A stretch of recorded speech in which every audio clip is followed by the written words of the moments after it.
Assalamualaikum warahmatullahi wabarakatuh. Perkenalkan, nama saya Cindy Silvani.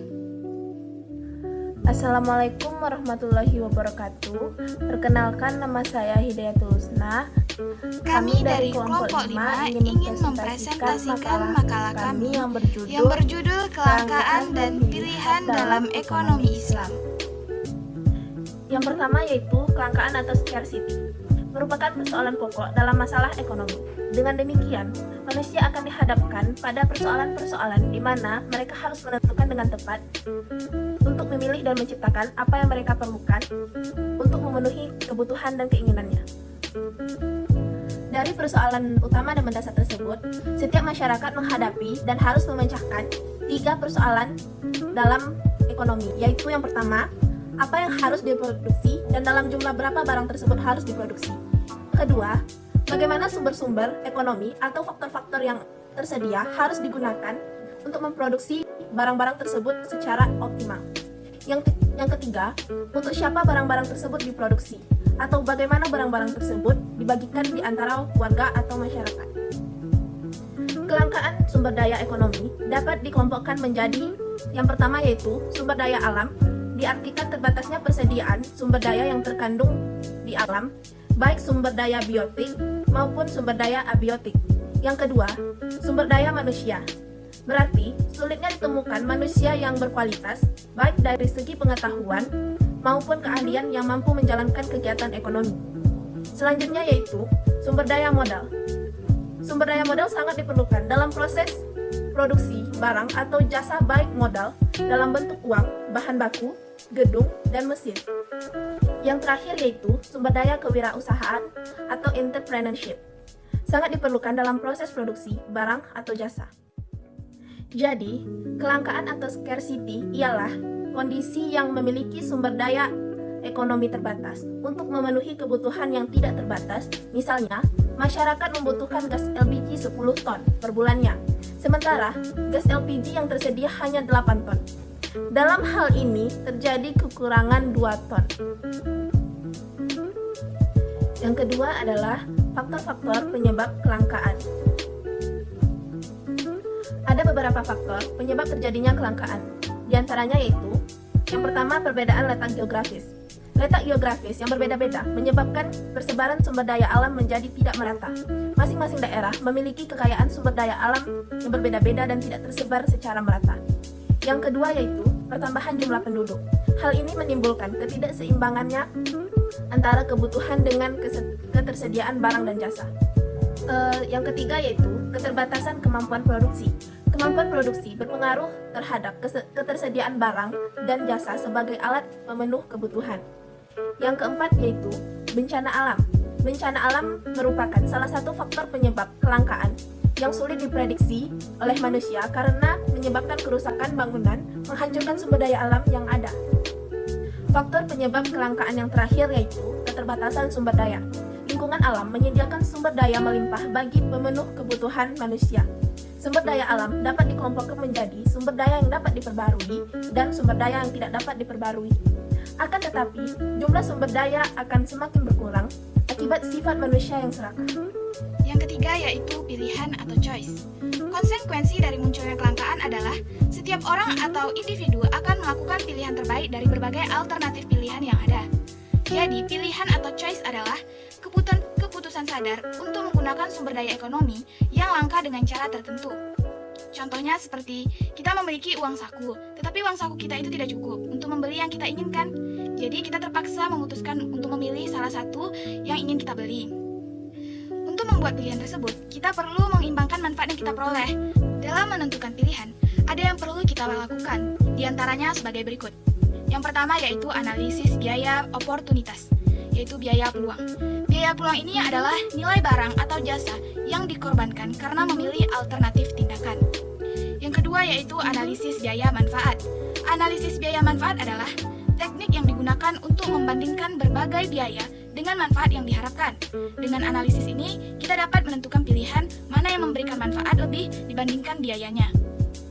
Yang ketiga yaitu mengidentifikasi faktor pendorong kegiatan ekonomi. Kegiatan ekonomi pasti didasari motif-motif tertentu. Untuk itu perlu kita mengidentifikasi motif tersebut. Ada motif yang berasal dari dalam diri manusia, seperti memenuhi kebutuhan hidupnya. Yang keempat yaitu menyadari trade-off. Trade-off adalah situasi seseorang yang harus membuat keputusan untuk memilih satu hal dengan mengorbankan hal yang lain dengan alasan ekonomis. Misalnya kita memilih memanfaatkan waktu untuk membaca daripada tidur. Yang kelima yaitu memegang pada prinsip.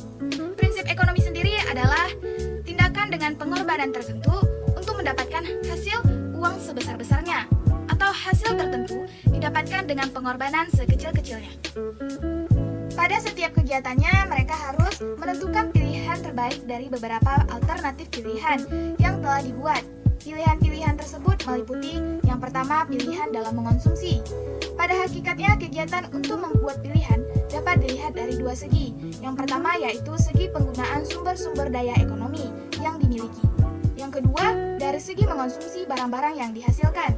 Setiap individu harus memikirkan cara terbaik dalam menggunakan sumber daya ekonomi yang dimilikinya. Usaha ini bertujuan untuk memaksimumkan pendapatan yang akan dinikmatinya dengan penggunaan sumber daya ekonomi yang dimilikinya tersebut. Dengan demikian, pendapatan yang diterima dari penggunaan sumber daya ekonomi yang dimiliki individu dapat menentukan jenis-jenis dan jumlah barang yang akan dibeli. Yang kedua yaitu pilihan dalam memproduksi. Pilihan dalam memproduksi biasanya dilakukan oleh perusahaan-perusahaan untuk menghasilkan barang dan jasa yang diperlukan oleh individu, perusahaan lain, dan pemerintah. Pemilik perusahaan menjalankan kegiatannya untuk mencari keuntungan, dan keuntungan maksimal hanya akan didapat apabila pemilik atau pemimpin perusahaan membuat pilihan yang diteliti atas jenis barang dan jasa yang akan dijualnya, dan jenis-jenis serta jumlah faktor-faktor produksi yang akan digunakannya. Yang keempat yaitu kelangkaan dan pilihan dalam ekonomi Islam. Yang pertama yaitu konsep kelangkaan dalam ekonomi Islam. Dalam konsep ekonomi konvensional, motif aktivitas ekonomi mengarah pada pemenuhan keinginan individu yang tak terbatas dengan menggunakan faktor produksi yang terbatas. Akibatnya masalah ekonomi konvensional adalah kelangkaan atau scarcity.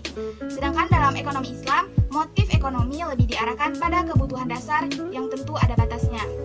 Ini jelas bahwa dalam Islam memandang masalah kelangkaan itu relatif yang tidak terjadi dengan sendirinya, melainkan diantaranya disebabkan oleh perilaku manusia dalam aktivitas ekonomi. Pandangan bahwa faktor produksi itu langka atau sumber daya terbatas, maka telah menyalahi ayat-ayat Allah, yaitu surah Al-Luqman ayat 31 yang artinya, "Tidakkah kamu perhatikan, sesungguhnya Allah telah menundukkan untuk kepentinganmu apa yang ada di langit dan apa yang ada di bumi, dan menyempurnakan untukmu nikmatnya lahir dan batin." Dengan demikian, motif aktivitas ekonomi dalam Islam adalah usaha pemenuhan kebutuhan dalam batas-batas tertentu untuk mencapai maslahah atau falah. Falah merupakan kemuliaan termasuk kesejahteraan di dunia dan kebahagiaan di akhirat. Yang kedua yaitu konsep pilihan dalam ekonomi Islam. Dalam ekonomi konvensional, pilihan dan penentuan skala prioritas dilakukan berdasarkan selera pribadi masing-masing. Manusia boleh mempertimbangkan tuntunan agama, boleh juga mengabaikannya. Tetapi dalam ekonomi Islam, keputusan pilihan tidak dapat dilakukan semaunya saja. Perilaku manusia dalam aspek kegiatannya termasuk ekonomi telah dipandu oleh Allah lewat Al-Quran dan As-Sunnah. Dalam surat Al-A'raf ayat 31, artinya, "Wahai anak cucu Adam, pakailah pakaianmu yang bagus pada setiap memasuki masjid. Makan dan minumlah, tetapi jangan berlebihan. Sesungguhnya Allah tidak menyukai orang-orang yang berlebihan." Dalam ekonomi Islam, tujuan memilih barang dan jasa yang dikonsumsi adalah falah. Artinya prevensi konsumsi bertendensi pada kemaslahatan dan kemudaratan barang dan jasa yang dikonsumsi, sehingga barang yang bermasalah lebih dipilih dibandingkan barang yang tidak ada manfaatnya, bermudarat, perlu dijauhkan dan tidak perlu dijadikan pilihan konsumsi dalam keluarga. Keinginan yang tidak melihat kemanfaatan dan kerugian, yang penting memberikan kepuasan. Hal ini tentu Islam menolak keinginan seseorang karena hanya menuruti hawa nafsu setan. Oleh karena itu, keinginan yang berlebihan perlu dikendalikan dan diarahkan sehingga membawa kemaslahatan. Demikianlah hasil presentasi kami dari kelompok 5 tentang konsep kelangkaan dan pilihan dalam ekonomi Islam. Kami ucapkan terima kasih. Wassalamualaikum warahmatullahi wabarakatuh.